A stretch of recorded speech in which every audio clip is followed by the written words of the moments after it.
विधायकों ने किया काम या करते रहे आराम, जनता की ली सुध या रहे भागते, क्षेत्र हुआ विकसित या रहा बदहाल। आम लोगों की जुबानी विधानसभा सीट की कहानी, कौन बनेगा विधायक। यहाँ पेयजल की व्यवस्था नहीं थी, पिछले 20 सालों से पेयजल के लिए यहाँ कुछ नहीं कर पाए।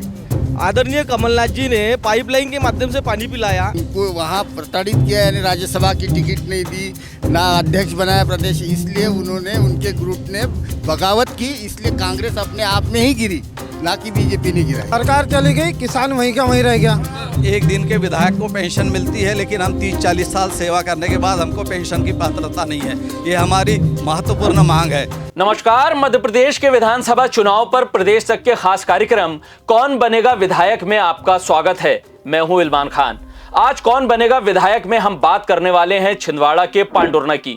पूरे देश में आप छिंदवाड़ा का नाम कहीं भी लें, लोगों की आंखों के सामने एक चेहरा घूमने लगता है। वो चेहरा है प्रदेश कांग्रेस के अध्यक्ष और पूर्व मुख्यमंत्री कमलनाथ का।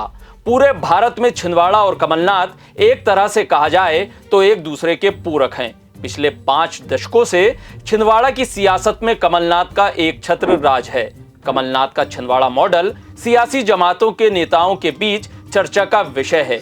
इसी छिंदवाड़ा में जिला मुख्यालय से कोई 95 किलोमीटर दूर पांडुरना विधानसभा आती है। प्रशासनिक नजरिए से पांडुरना छिंदवाड़ा जिले की एक महत्वपूर्ण व्यापारिक तहसील और नगर है। जाम नदी के किनारे बसा ये शहर सांस्कृतिक रूप से प्रसिद्ध गोटमार मेले के लिए भी जाना जाता है। प्रसिद्ध जाम सावली हनुमान मंदिर यहाँ से करीब 25 किलोमीटर की दूरी पर है। यह विधानसभा क्षेत्र अक्सर सुर्खियों में बना रहता है। अभी हाल ही में तब भी सुर्खियों में आया था जब सीएम शिवराज सिंह चौहान ने इसे जिला बनाने का ऐलान किया था। यहाँ के स्थानीय लोगों की ये बहुत पुरानी डिमांड थी, जिसे पूरा किया गया है। छिंदवाड़ा पूर्व सीएम कमलनाथ का गढ़ माना जाता है। ऐसे में बीजेपी के पांडुरना को जिला बनाने की कवायद को बड़ी रणनीति के तौर पर देखा जा रहा है। अभी छिंदवाड़ा पूरा जिला एक लोकसभा क्षेत्र है, जिससे सीधे यहाँ के छोटे मोटे मसलों में भी सीधे कमलनाथ का दखल रहता है। पांडुरना के जिला बनने के बाद छिंदवाड़ा लोकसभा क्षेत्र में 2 जिले हो जाएंगे। वैसे विधानसभा चुनाव को लेकर पांडुरना में भी खूब हलचल मची हुई है।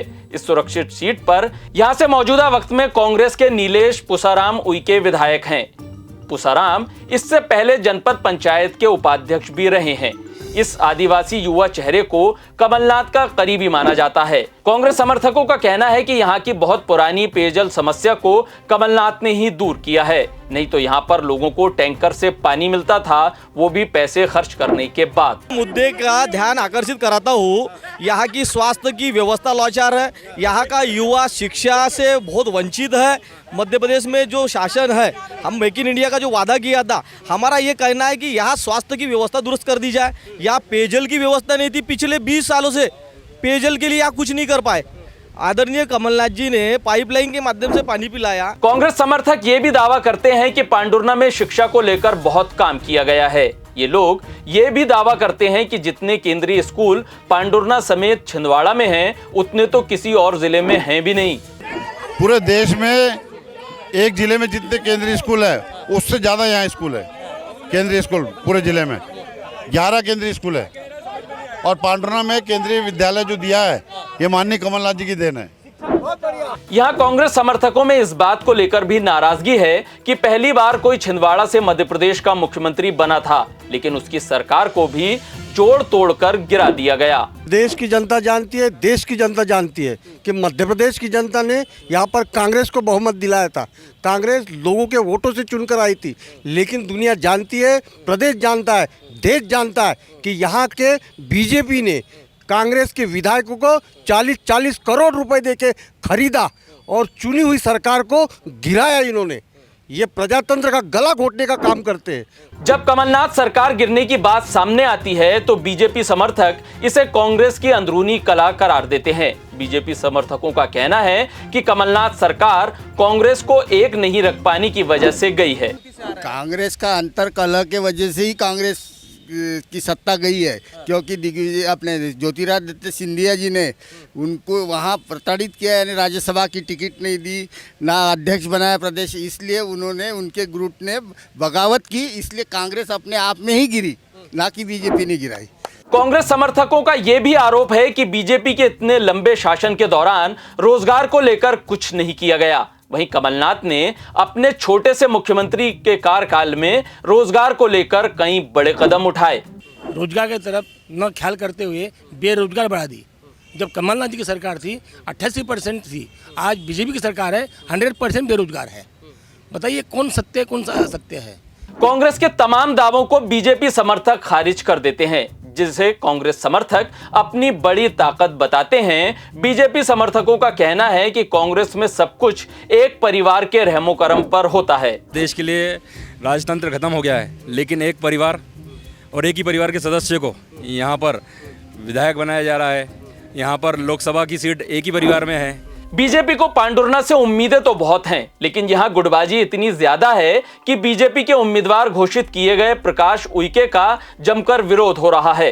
छिंदवाड़ा के प्रभारी मंत्री कमल पटेल के सामने भी बीजेपी कार्यकर्ता प्रकाश उइके की उम्मीदवारी का विरोध दर्ज करवा चुके हैं। वैसे पांडुरना को प्रमुख कृषि उत्पादक क्षेत्र माना जाता है। आसपास की उपजाऊ जमीन पर यहाँ के किसान मूंगफली, सोयाबीन, कपास, गेहूं, अरहर, चना, मूंग, ज्वार, मक्का, उड़द जैसे अनाजों को पैदा करते हैं। साथ ही यहाँ पर कद्दू, लौकी, बरबटी जैसी हरी सब्जियों के साथ संतरा जैसे फल का भी उत्पादन किया जाता है। यहाँ के उत्पाद न केवल स्थानीय विक्रय केंद्रों को बल्कि अंतरराज्यीय मंडियों में भी भेजे जाते हैं। शहर के आसपास ऑयल मिल और धागा मिल भी स्थापित की गई है, जहां से सरकार को अच्छा खासा राजस्व भी मिलता है। बावजूद इसके कांग्रेस समर्थकों के साथ ही आम जनता का मानना है कि कर्ज माफी से यहाँ के किसानों को बड़ी राहत मिली थी, जिसे बीजेपी सरकार ने रोक दिया। सरकार चली गई, किसान वहीं का वहीं रह गया। किसान के लिए जो जो योजना आई थी, योजना का लाभ मिलते मिलते हम वही हो गए। हम किस वजह से इसमें थे कि हमारा कर्जा माफ होगा, हम कर्जे से वो होंगे तो हमारा खेती अच्छी चलेंगी। अब कुछ दिनों के लिए कर्जा माफ किसी का हुआ किसी का नहीं हुआ, हमारा नहीं हुआ, हम जैसे के वैसे हो गए। अब सरकार तो दूसरों की बनी, लेकिन हमारा क्या हुआ, उसमें कुछ भी नहीं मिला हमारे को। पांडुरना में सरकारी कर्मचारियों का साफ कहना है कि उनका वोट उसे ही जाएगा जो उन्हें ओल्ड पेंशन स्कीम का लाभ दिलवाएगा। किसी राजनीतिक दल का नहीं होता है, कर्मचारी के अपने मुद्दे हैं। जो कर्मचारी के मुद्दों के साथ होगा उसकी सरकार बनेगी। हमारी प्रदेश सरकार से एकमात्र मांग है वरिष्ठता के साथ पुरानी पेंशन बहाल की जाए। हमारी नियुक्तियाँ 1998, 2001, 2003 की है, लेकिन हमारी गणना 2018 से हो रही है। हमारी 20 साल की सेवा गायब हो गई है। साथ ही साथ एक दिन के विधायक को पेंशन मिलती है, लेकिन हम 30-40 साल सेवा करने के बाद हमको पेंशन की पात्रता नहीं है। ये हमारी महत्वपूर्ण मांग। वैसे प्रदेश तक की टीम ने सड़क, पानी और शिक्षा की स्थिति को लेकर पांडुरना में सर्वे किया है। शहर और गांव के करीब 1200 लोग इस सर्वे में शामिल हुए हैं। इस सर्वे में ये बात निकलकर सामने आई है कि करीब 61% जनता इन तीनों ही मुद्दों पर मौजूदा विधायक के काम से खुश है। वहीं 30% लोगों का मानना है कि इन तीनों ही मुद्दे पर संतोषजनक काम नहीं किया गया है। इस सर्वे में 9% लोगों ने कुछ भी बोलने से इनकार कर दिया। बहुत मुमकिन है कि कांग्रेस यहां से फिर से नीलेश पुषाराम उइके को रिपीट कर दे। उनकी छवि भी पूरे इलाके में मिलनसार नेता की है। वो हमेशा जनता के बीच रहते हैं। उन्हें कमलनाथ से निकटता का फायदा मिलना भी तय माना जा रहा है। क्षेत्र में अपने साथ ही कमलनाथ के किए गए कामों का सीधा लाभ उन्हें मिलना ही मिलना है। वहीं बीजेपी चुनाव शुरू होने से पहले ही गुटबाजी के भंवर में फंस चुकी है। हालांकि खुद सीएम शिवराज सिंह चौहान लगातार छिंदवाड़ा के अलग अलग हिस्सों का दौरा कर यहां पर बीजेपी को फतह दिलाने की कोशिश कर रहे हैं। अब यहां के नतीजे क्या आते हैं, सभी की निगाहें इसी पर टिकी हैं। आप सभी दर्शकों से हमारी गुजारिश है कि अगर अभी तक आपने प्रदेश तक को सब्सक्राइब नहीं किया है तो कर लें। हमारा वादा है कि हम मध्य प्रदेश की हर विधानसभा सीट पर जाएंगे, आपके मुद्दे, आपकी बात को आवाज देंगे, आपके क्षेत्र का पूरा हाल हम आप तक जरूर पहुंचाएंगे।